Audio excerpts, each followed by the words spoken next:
Hello दोस्तों, नमस्कार। स्वागत है आप सभी का मेरे यूट्यूब चैनल एम के क्लासेस में। आज के इस क्लास में हम लोग एनसीईआरटी क्लास 7 का लेसन 8 जिसका नाम है पादप में जनन, इसके बारे में डिस्कस करेंगे। यदि आप स्कूल स्टूडेंट हैं और एक कॉम्पिटिटिव एग्ज़ाम की तैयारी कर रहे हैं तो आपके एग्ज़ाम के लिए बहुत ही महत्वपूर्ण टॉपिक है ये। आज के इस क्लास में हम लोग पौधों के जनन के बारे में डिस्कस करेंगे, जिसके कुछ प्रमुख शब्द यहाँ पर दिए गए हैं जो कि एग्ज़ाम की दृष्टि से बहुत ही महत्वपूर्ण है। और इन सभी जो पॉइंट है ये सभी बहुत ही इंपॉर्टेंट पॉइंट है। जैसे अलैंगिक जनन क्या होता है, मुकुलन क्या होता है, भ्रूण क्या होता है, प्रकीर्णन क्या होता है, निषेचन क्या होता है, खंडन क्या होता है, युग्मक, बीजांड, परागण, लैंगिक जनन, बीजाणु क्या होता है, बीजाणुधानी क्या होता है, परागकोश, कायिक प्रवर्धन, युग्मनज, परागकण, स्त्री केसर और पुंकेसर। ये सभी बहुत ही इम्पोर्टेंट पॉइंट होते हैं जो कि पौधे के विभिन्न भागों के बारे में संपूर्ण जानकारी आपको देते हैं। आइए एक एक करके हम लोग डिस्कस करते हैं। सबसे पहले हम लोग जानते हैं कि जनन की विधियाँ कौन कौन सी होती हैं। इसमें ये दिया गया है कि क्लास 6 में आपने पुष्पीय पादप के विभिन्न भागों के बारे में पढ़ा था। पादप के विभिन्न भागों के नाम बताइए और प्रत्येक के प्रकारों के बारे में लिखिए। अधिकांश पादपों में मूल, तना और पत्तियां होती हैं। ये इम्पोर्टेंट पॉइंट होता है कि पादपों में मुख्य अंग कौन कौन से होते हैं। तो पादपों में मूल यानी जड़, तना और पत्तियां होती हैं। ये पादप के कायिक अंग कहलाते हैं। कौन से अंग कहलाते हैं? कायिक अंग कहलाते हैं। वृद्धि की निश्चित अवधि के बाद अधिकांश पादपों के में पुष्प निकलते हैं। आपने बसंत ऋतु में आम के वृक्षों को पुष्पित होते देखा होगा। यही पुष्प बाद में आम के उन रसीले फलों को निर्मित करते हैं जिनका आनंद हम गर्मियों में उठाते हैं। हम फलों को खाते हैं और सामान्यतः बीजों को फेंक देते हैं। बीज अंकुरित होकर नया पादप बनाते हैं। यहाँ पर एक इम्पॉर्टेंट पॉइंट ये है कि नया पादप कैसे बनते हैं। तो बीज अंकुरित होकर नया पादप बनाते हैं। यदि ऐसा है तो पादप में पुष्पों की क्या भूमिका है? पुष्प पादप में जनन का कार्य करते हैं। पुष्प का पौधों में क्या कार्य है? तो पुष्प पादप में जनन का कार्य करते हैं। वास्तव में पुष्प पादप के जनन अंग कहलाते हैं। इंपॉर्टेंट पॉइंट होता है। यहाँ पर एक प्रश्न ये बनता है कि पादप के जनन अंग कौन होते हैं। तो यहाँ पर इसका जवाब यह होता है कि पादप के जनन अंग पुष्प होते हैं। किसी पुष्प में केवल नर जनन अंग अथवा मादा जनन अंग या फिर दोनों जनन अंग हो सकते हैं। ठीक है, ये इम्पोर्टेंट पॉइंट है कि एक ही पुष्प में कभी कभी केवल एक नर जनन अंग होता है अथवा मादा जनन अंग होता है अथवा दोनों उपस्थित होते हैं। अब यहाँ पर ये बात आती है कि जिसमें केवल नर जनन अंग होता है उसको क्या कहते हैं, जिसमें केवल मादा जनन अंग होता है उसको क्या कहते हैं, जिसमें दोनों होता है उन्हें क्या कहते हैं। इसके बारे में हम लोग अभी आगे पढ़ेंगे। आगे देखते हैं। पादप अनेक विधियों द्वारा अपनी संतति उत्पन्न करते हैं। इस प्रकार मनुष्य अपनी संतति उत्पन्न करते हैं, उसी प्रकार पौधे भी अपनी संतति अनेक विधियों से उत्पन्न करते हैं। इसमें जनन दो प्रकार से होता है। एक होता है अलैंगिक जनन और एक होता है लैंगिक जनन। पॉइंट नंबर 1 होता है लैंगिक जनन और पॉइंट नंबर 2 होता है अलैंगिक जनन। तो अलैंगिक जनन में पादप बिना बीजों के ही नए पादप को उत्पन्न कर सकते हैं। क्या होता है अलैंगिक जनन? क्या होता है अलैंगिक जनन? जो होता है वो पादप बिना बीज के ही नए पादप को उत्पन्न कर सकता है। लेकिन जो लैंगिक जनन होता है उसमें नए पादप जो होते हैं वो बीज से प्राप्त होते हैं। किससे प्राप्त होते हैं? बीजों से प्राप्त होते हैं। आइए अब हम लोग अलैंगिक जनन के बारे में पढ़ते हैं। अलैंगिक जनन में नए पादप बीजों अथवा बीजाणुओं के उपयोग के बिना ही उगाए जाते हैं। तो अगर बीज के बिना उगाए जाते हैं तो किस प्रकार उगाए जा सकते हैं, इसके बारे में हम लोग जानते हैं। इसको जाने इसके पहले हम लोग कायिक प्रवर्धन के बारे में जानने का प्रयास करते हैं। यह एक प्रकार का अलैंगिक जनन होता है। कैसा होता है कायिक प्रवर्धन? एक प्रकार का अलैंगिक जनन है जिसमें पादप के मूल, तने, पत्ती अथवा कली यानी मुकुल जैसे किसी कायिक अंग द्वारा नया पादप प्राप्त किया जाता है। तो यहाँ पर हमें इसका भी जवाब मिल गया कि अलैंगिक जनन किस प्रकार होता है। तो जिसमें पादप के मूल अर्थात जड़, तने और पत्ती अथवा कली अर्थात मुकुल जैसे किसी एक अंग के द्वारा नया पादप प्राप्त होता है। चूंकि जनन पादप के कायिक भागों से होता है, अतः इसे कायिक प्रवर्धन कहते हैं। ये पौधे के कायिक अंग होते हैं और यह क्रिया जिसके द्वारा नया संतति उत्पन्न होती है इसे अलैंगिक जनन कहा जाता है। आइए आगे देखते हैं। यहाँ पर एक चित्र के माध्यम से इस चीज को दिखाया गया है कि किसी गुलाब के तने की कलम से जनन, अर्थात गुलाब का पौधा आपने देखा होगा, इसको जड़ के माध्यम से नहीं उगाया जाता, अर्थात नई संतति जो प्राप्त होती है वो जड़ के माध्यम से प्राप्त नहीं होती है। ये तने को कलम करके इसको मिट्टी में दबा दिया जाता है और उसके बाद हमें नया पौधा प्राप्त हो जाता है। तो इस प्रकार देखते हैं कि पत्तियों के निकलने में कितने दिन लगे। इसी क्रियाकलाप को जल में भरे पात्र मनी प्लांट का पौधा उगाकर दोहराइए और अपने परीक्षणों को नोट कीजिए। जिस प्रकार यहाँ पर ये दिखाया गया है, कलम करके मिट्टी में दबा दिया गया है और धीरे धीरे वायु, पानी, धूप पा करके इसमें नया पौधा उत्पन्न हो गया। ठीक है, आगे देखते हैं कि आपने पुष्प कलिकाओं से पुष्पों को खिलते देखा होगा। पुष्प कलिकाओं के अतिरिक्त पत्तियों के कक्ष में भी कलिकाएं यानी मुकुल होती हैं। ये कलिकाएं प्ररोहों यानी अंकुरों के रूप में विकसित होती है और कायिक कलिकाएं कहलाती हैं।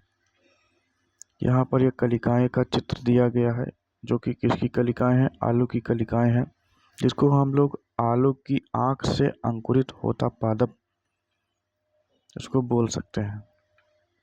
इसमें क्या होता है कि ये कलिकाएं प्ररोहों अर्थात अंकुरों के रूप में विकसित होती है और कायिक कलिकाएं कहलाती हैं। कली में एक छोटा तना होता है जिसके चारों ओर अपरिपक्व पत्तियां एक दूसरे के ऊपर अध्यारोपित रहती हैं। यहाँ चित्र के माध्यम से इसको ये दिखाया गया है। कायिक कलिकाएं भी नए पादप को जन्म दे सकती हैं। ठीक, आगे हम लोग देखते हैं कि एक ताजा आलू लीजिए, आवर्धक लेंस की सहायता से क्रियाकलाप बताया गया। आवर्धक लेंस की सहायता से इस पर पड़े छत चिन्हों को देखिए। आपको इसमें कलिका या कलिकाएं दिखाई दे सकती हैं। छत चिन्ह को आंख भी कहते हैं। ये जो है इसको आंख भी कह सकते हैं। आलू के कुछ टुकड़े काटिए जिनमें प्रत्येक में एक आंख अवश्य हो और उन्हें मिट्टी में दबा दीजिए। उस स्थान पर कुछ दिनों तक पानी डालते रहिए जहां आपने आलू के टुकड़ों को मिट्टी में दबाया था। कुछ दिन बाद आलू के टुकड़ों को खोदकर निकाल लीजिए। आप क्या देखते हैं? इसी प्रकार आप अदरक अथवा हल्दी भी उगा सकते हैं। अदरक, हल्दी, आलू उगाने का ये एक सरल तरीका है और यही तरीका ही है। यहाँ पर ब्रायोफिलम पत्थर चट्टा में पत्ती के किनारों के गर्त में कलिकाएं होती हैं। यदि इस पादप की पत्ती आर्द्र मृदा पर गिर जाए, आर्द्र का मतलब होता है नम मृदा पर गिर जाए, तो प्रत्येक कलिका अर्थात मुकुल नए पादप को जन्म दे सकती हैं। ठीक, ये कहाँ पर है? ये आगे चित्र में दिखाया गया है ब्रायोफिलम की पत्ती। और ब्रायोफिलम की पत्ती में ये जो किनारे छोटे छोटे सिरे हैं, इन्हीं सिरों के माध्यम से नए पादप का निर्माण होता है। ब्रायोफिलम की पत्ती जिसके किनारे पर कलिकाएं होती हैं। ये जो छोटे छोटे पौधे दिखाई दे रहे हैं ये कलिकाओं के माध्यम से हमें प्राप्त होते हैं। ठीक है, और आगे देखते हैं। कैक्टस जैसे पादप के वे भाग जो मुख पादप से अलग विलग्न हो जाते हैं, नए पादप को जन्म देते हैं। प्रत्येक विलग्न भाग पर नए पादप के रूप में वृद्धि कर सकता है। कैक्टस ज़्यादातर रेगिस्तानी इलाकों में पाया जाता है, एक झाड़ी होती है। ठीक है, आगे देखते हैं।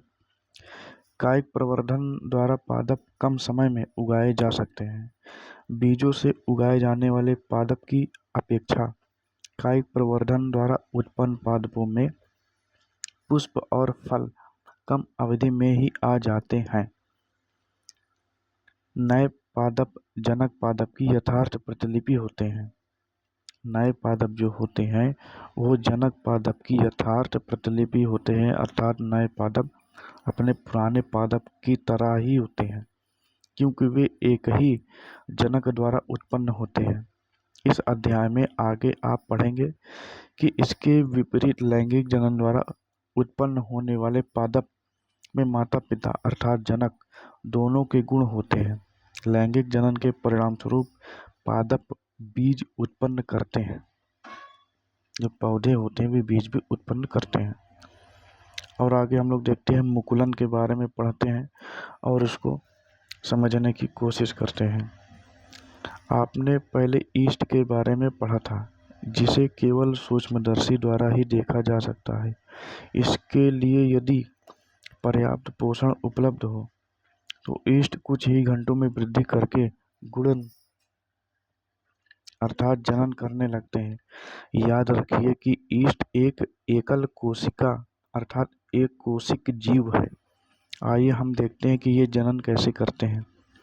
यहाँ पर क्रियाकलाप के माध्यम से इस बात को दिखाया गया है कि बेकरी से ईस्ट केक अथवा केमिस्ट की दुकान से ईस्ट पाउडर खरीद लें।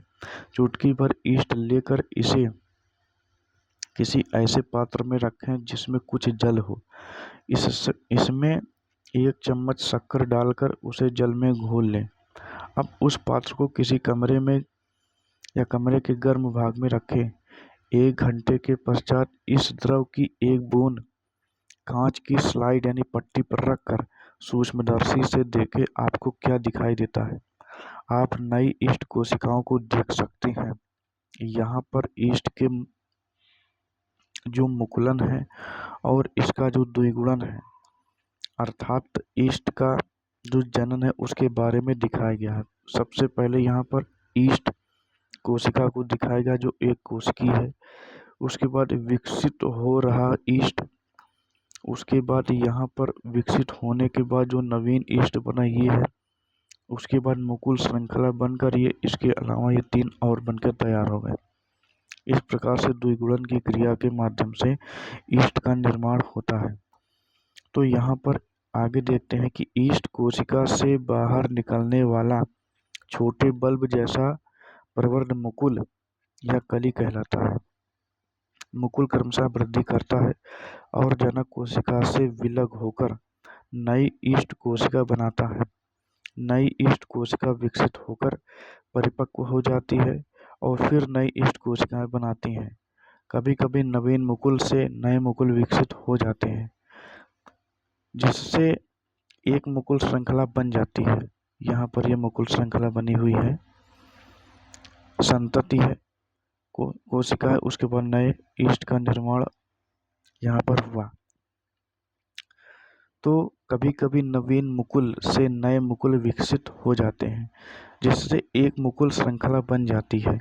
यदि यह प्रक्रम चलता रहे तो कुछ ही समय में बहुत अधिक श्रृंखला में ईस्ट कोशिकाएं बन जाती है। और आगे हम लोग देखते हैं खंडन। तो आपने तालाबों अथवा ठहरे हुए पानी के अन्य जलाशयों में हरे रंग के अवकंपी गुच्छे फिसलनदार और तैरते हुए देखे होंगे। ये शैवाल कहलाते हैं। क्या कहलाते हैं? शैवाल कहलाते हैं। जब जल और पोषक तत्व उपलब्ध होते हैं तो ये शैवाल वृद्धि करते हैं। तो शैवालों की वृद्धि के लिए क्या क्या आवश्यक है? जल और पोषक तत्व, ठीक है, और तेजी से खंडन द्वारा गुणन करते हैं। ये शैवाल पहले छोटे छोटे टुकड़ों में टूटते हैं और टूटने के बाद फिर इनमें गुणन की क्रिया होती है। जैसे ईस्ट में होता था। शैवाल 2 या अधिक खंडों में विखंडित हो जाते हैं। ये खंड अथवा टुकड़े नए जीवों में वृद्धि कर जाते हैं। यह प्रक्रम निरंतर चलता रहता है और कुछ ही समय में शैवाल एक बड़े क्षेत्र में फैल जाते हैं। तो आज की इस वीडियो में हम लोग इतना ही डिस्कस करेंगे। इसके आगे हम लोग बीजाणु निर्माण के बारे में पढ़ेंगे। किस प्रकार बीजाणु का निर्माण होता है, किस प्रकार लैंगिक जनन की क्रिया होती है, स्त्री केसर क्या होता है, पुंग केसर क्या होता है, एक लिंगी पुष्प क्या होता है, द्विलिंगी पुष्प क्या होता है, और इसके आगे का टॉपिक हम लोग नेक्स्ट वीडियो में कवर करेंगे। आज की यह वीडियो आपको पसंद आई हो तो लाइक करें, कमेंट करें, इस वीडियो को शेयर ज़रूर करें और हमारे चैनल एमके क्लासेस को सब्सक्राइब ज़रूर करें। हमारा उद्देश्य आपके नॉलेज को बढ़ाना है और आप अपना जो कॉम्पिटिटिव एग्ज़ाम की तैयारी कर रहे हैं अच्छे से तैयारी करें। यही हमारा उद्देश्य है और आप अपने जीवन में सफल हो, ये हमारा उद्देश्य है। इसी के साथ आज की वीडियो यहीं पर क्लोज करते हैं। तब तक के लिए धन्यवाद।